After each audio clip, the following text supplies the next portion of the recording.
अस्सलाम वालेकुम, मैं हूं मरियम नवाज़ और सुप्रीम कोर्ट के मुस्ताफ़ी जज मज़ाहिर नकवी के खिलाफ सुप्रीम जुडिशल काउंसिल में कार्रवाई जारी है। और इस कार्रवाई को अब एक लंबी तारीख दे दी गई है, यानी 15 फरवरी 2024 को सुप्रीम जुडिशल काउंसिल दोबारा मज़ाहिर नकवी के खिलाफ शिकायत पर कार्रवाई का आगाज़ करेगी। आज की मुख्तसर कार्रवाई में क्या हुआ, उससे पहले क्या माहौल था, ये भी आपके सामने रखती हूँ, लेकिन साथ ही ये भी कि कुछ बात करेंगे पाकिस्तान तहरीक इंसाफ के बल्ले के इंतखाबी निशान से मुतालिक। यानी इलेक्शन कमीशन ने जो अपील गुज़िश्ता रोज़ दायर की, अपील पर एतराज़ात भी लगे, लेकिन वो अपील समाअत के लिए भी फौरी तौर पर मुकर्रर हो गई, क्योंकि आपको पता है इंतखाबात आने वाले हैं। और चीफ जस्टिस कादी फैज़ ईसा कहते हैं कि बस इंतखाबात के रास्ते में कोई चीज़ रुकावट नहीं बननी चाहिए। तो वो इंतखाबी अमल से मुतालिक जितने केसेस हैं उनको जल्द से जल्द समाअत के लिए मुकर्रर करके उनको फैसला करके निपटा देना चाहते हैं। तो आज पाकिस्तान तहरीक इंसाफ के बल्ले के निशान से मुतालिक जो केस की समाअत है वो जारी है। और पाकिस्तान तहरीक इंसाफ के वकला एक बेवकूफ़ी, शायद मैं उसे बेवकूफ़ी ही कहूँगी, वो ये कर गया है कि वो नोटिस के बगैर, शायद उनकी भी जो परेशानी है वो समझ में आती है, लेकिन वो नोटिस के बगैर अदालत में मौजूद थे और तमाम ही वकला मौजूद थे। यानी barrister Ali Zafar video link से मौजूद हैं, और हामिद खान और बैरिस्टर गौहर जो कि चेयरमैन है पीटीआई के, वो यहाँ मौजूद है। उसके अलावा भी दीगर जो पाकिस्तान तहरीक इंसाफ से मुंसलिक वकला है वो अदालत में मौजूद थे। और कमरा अदालत खचाखच भरा हुआ इस टाइम, और वहाँ पर जो कार्रवाई चल रही है उस कार्रवाई का अहवाल आपके सामने रखती हूँ। लेकिन पहले सुप्रीम जुडिशल काउंसिल की बात कर लेते हैं। मज़ाहिर नकवी के खिलाफ शिकायत सुनने के लिए आज जब दोबारा, यानी जस्टिस एजाजुल एहसन के भी इस्तीफे के बाद काउंसिल आकर बैठी है, तो काउंसिल कुछ कार्रवाई पर इलेक्टेड ही थी, यानी वो नहीं चाह रहे थे कि कार्रवाई आज हो। और पहले चीफ जस्टिस ने हिदायत की सेक्रेटरी जो कि रजिस्ट्रार हैं सुप्रीम कोर्ट की, जजीला असलम, उनको कि आपको एक ख़त मौसूल हुआ है, वो ख़त ज़रा पढ़ दें। तो वो ख़त था ख्वाजा हारिस का, और ख्वाजा हारिस ने ये काउंसिल से कहा कि वो उनको गुज़िश्ता रात जब नोटिस मिला आज पेश होने का, तो वो लेट मिला था, और अगर वो आज सुबह निकले हैं लाहौर से तो वो 11:30 बजे तो काउंसिल के सामने पेश नहीं हो सकते। खैर, उनके मुआविन वकील जो थे डॉक्टर यासिर अदालत में मौजूद, उन्होंने बताया कि ख्वाजा हारिस रास्ते में हैं और तकरीबन घंटे में वो यहाँ पहुँच भी जाएंगे। लेकिन काउंसिल ने उनका जब ख़त पढ़ने को कहा तो उनके ख़त में दर्ज ये था कि काउंसिल के पास कोई इख्तियार नहीं है कि जब एक जज रिटायर हो जाए, यानी अपने ओहदे से मुस्ताफ़ी हो जाए, हाज़िर सर्विस ना रहे, तो उसके खिलाफ कार्रवाई करे। यानी मज़ाहिर नकवी के जो वकला हैं उनका मौक़िफ़ ये है कि काउंसिल अब कार्रवाई मज़ाहिर नकवी के खिलाफ आइन के तहत जारी नहीं रख सकती। लेकिन दूसरी तरफ एक और ट्रम्प कार्ड, वो ये कि अटॉर्नी जनरल ने अदालत को ये बताया कि जून 2023 में जो एक जजमेंट आया था आफिया शहर बानो केस के अंदर, उसको वफाकी हुकूमत चैलेंज करने का इरादा रखती है। यानी वो आर्टिकल 184(3) के तहत जजमेंट था, और वफाकी हुकूमत का इरादा ये है कि उसके खिलाफ अपील दायर करेगी। और अटॉर्नी जनरल ने यह बताया कि वो भी कुछ वक्त चाह रहे थे, तो अगर काउंसिल अपनी कार्रवाई को इंतखाबात के बाद तक मुलतवी करना चाहती है तो कर दे।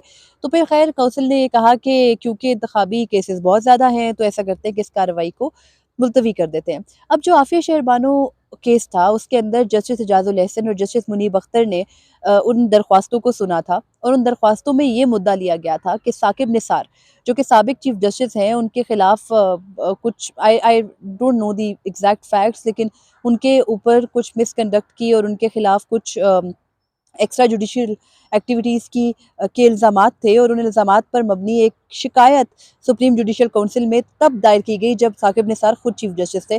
खुद तो उन्होंने अपने खिलाफ मामला टेकअप नहीं किया, लेकिन उनकी रिटायरमेंट के बाद वो मामला ऑलरेडी ऑटोमेटिकली डिसॉल्व हो गया। तो आफिया शहर बानो ने उस मामले के ख़त्म होने पर सुप्रीम जुडिशियल काउंसिल की कार्रवाई ना करने को चैलेंज किया सुप्रीम कोर्ट में, आर्टिकल 184(3) की दरख्वास्त दायर की। और फिर उनकी जो वकील थी अस्मा हामिद, उनको सुना गया, और उनको सुन के अदालत इस नतीजे पर पहुंची कि आर्टिकल 209 के तहत, जस्टिस मुनीब अख्तर ने ये जजमेंट लिखा कि आर्टिकल 209 के तहत किसी रिटायर्ड जज के खिलाफ कार्रवाई करने का इख्तियार सुप्रीम जुडिशियल काउंसिल के पास नहीं है। यानी अगर कोई जज अपने दौरान सर्विस कोई ऐसा इकदाम करता है कि जिस पर उसके खिलाफ कार्रवाई होनी चाहिए, तो रिटायरमेंट के बाद बस वो हाथ जोड़ के वापस उसके खिलाफ कोई कार्रवाई नहीं होती।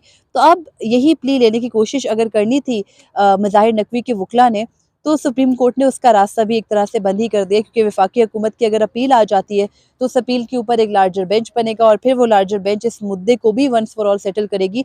तो लगता कुछ यूँ है कि ये सिर्फ बात मज़ाहिर नकवी तक महदूद नहीं रहेगी। इस नरगे में साकिब निसार भी आएंगे। जो ये चक्की अब चलेगी तो फिर उसके अंदर कौन कौन पिसता है, ये आगे चल के देखना होगा, और ये भी देखना होगा कि क्या काउंसिल उन तमाम तर शिकायत को जो वापस भी हो चुकी हैं, क्या दोबारा देख सकती है या नहीं, या जो साबिक जजेस हैं जो कि सुप्रीम कोर्ट से अब जा चुके हैं, उनके खिलाफ शिकायत को भी सुना जाएगा। जहाँ तक जस्टिस एजाजुल एहसन का ताल्लुक है, अगर उनकी हद तक ये बात क्लियर करती चलूँ कि उनके खिलाफ फिलहाल सुप्रीम जुडिशल काउंसिल में कोई शिकायत नहीं थी, जो थी उसको भी जो अक्टूबर 2023 में चीफ जस्टिस काजी फरीसा की सरबराही में जो काउंसिल इजलास हुआ था उसमें वापस कर दिया गया था, और कानूनी राय भी जो सरदार तारिक ने दी थी वो खिलाफ ही आई थी कि ज़रूरत नहीं है उनके खिलाफ प्रोसीड करने की। खैर, ये तमाम तर मामला एक तरफ। बल्ले के निशान से मुतालिक जो इंतखाबी निशान से मुतालिक जो केस है, उसमें इलेक्शन कमीशन अपील लेकर सुप्रीम कोर्ट आई है, और पाकिस्तान तहरीक-ए-इंसाफ के वुकला ने इलेक्शन कमीशन के हक़ दावा पर सवालात उठाए और एतराज़ात भी किए। लेकिन दूसरी जानिब चीफ जस्टिस काज़ी फ़ाइज़ ईसा ने पाकिस्तान तहरीक-ए-इंसाफ के ही इंट्रा पार्टी इलेक्शंस पर सवालात उठा दिए हैं। अब मसला ये है कि हामिद खान ये कहते हैं कि इलेक्शन कमीशन एक आईनी इदारा है, तो इलेक्शन कमीशन कैसे अपने ही फैसले के खिलाफ, अपने ही फैसले पर अमल दरामद कराने के लिए अदालतों के चक्कर लगा रहा है और अदालतों में आ रहा है, यानी इलेक्शन कमीशन का कोई हक दावा नहीं बनता, ये पाकिस्तान तहरीक इंसाफ के वकला का कहना है।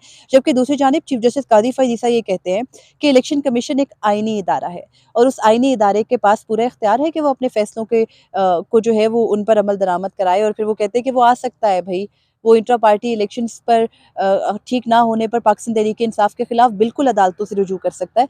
तो अब ये कुछ मामला कहीं फंसा हुआ है, समाज जारी है, और पाकिस्तान तहरीक इंसाफ का ये मुद्दा है कि ईसीपी को आना ही नहीं चाहिए था। यानी अ, हामिद खान ने मिसाल के तौर पर ये कहा कि अगर कोई डिस्ट्रिक्ट जज कोई फैसला करता है, तो क्या वो अपने फैसले पर अमल दरामद कराने के लिए खुद किसी अदालत में जाता है, या फिर जो फ्री कैन होते हैं उनको जाना पड़ता है?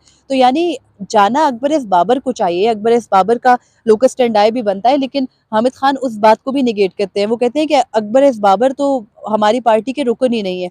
लेकिन जो बेंच बैठा है ना इस वक्त सुप्रीम कोर्ट का, वो बज़िद है कि अकबर एस बाबर बानी रुकन है। खैर, वो फैक्चुअल पोजीशन इसलिए भी है क्योंकि आज तक अकबर एस बाबर को पाकिस्तान तहरीक इंसाफ ने अपनी जमात से नहीं निकाला है, और अकबर एस बाबर ने जितने भी जगह चैलेंज किया वो जीते ही इस मामले पर कि वो फाउंडर मेंबर हैं पाकिस्तान तहरीक इंसाफ के, और उनको पीटीआई से अलग नहीं किया जा सकता। तो ये वाला मामला भी कहीं न कहीं पीटीआई के अगेंस्ट ही जा रहा है। उसके अलावा बल्ले के इंतखाबी निशान से मुतालिक जब इंट्रा पार्टी इलेक्शंस पर बहस छिड़ी, तो चीफ जस्टिस ने पाकिस्तान तहरीक इंसाफ के इंट्रा पार्टी इलेक्शंस पर सवालात उठा दिए। उन्होंने कहा है कि बताया जाए कहाँ पर हुए पाकिस्तान तहरीक इंसाफ के इंट्रा पार्टी इलेक्शंस, ये भी बताया जाए कि जो इलेक्शन कमिश्नर हैं, जो कि इंट्रा पार्टी इलेक्शन में पीटीआई के नियाज़ुल्लाह नियाज़ी, उन्होंने अपने नाम के साथ फेडरल इलेक्शन कमीशन क्यों नहीं लिखा, लैंग्वेज क्यों बदली, और चीफ इलेक्शन कमिश्नर खुद को क्यों कहा, और फिर जो सूबाई इलेक्शन कमीशन है उनके दस्तखत के साथ इंट्रा पार्टी इलेक्शंस के नताइज क्यों नहीं दिए गए। ये तमाम तर सवालात पाकिस्तान तहरीक इंसाफ के वकला के लिए अदालत ने छोड़े।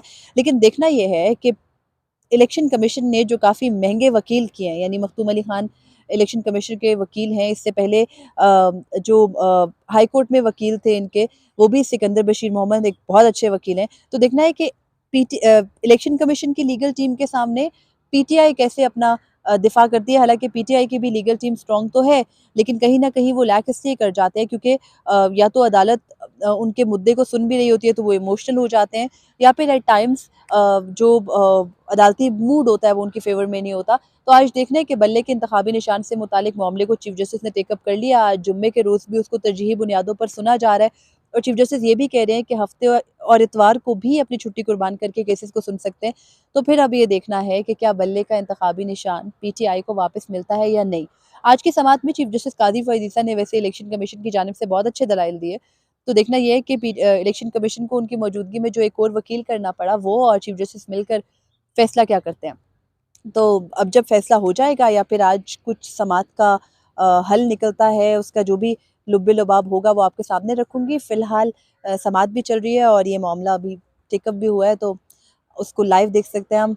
मुझे इजाज़त दीजिए। अल्लाह हाफ़िज़।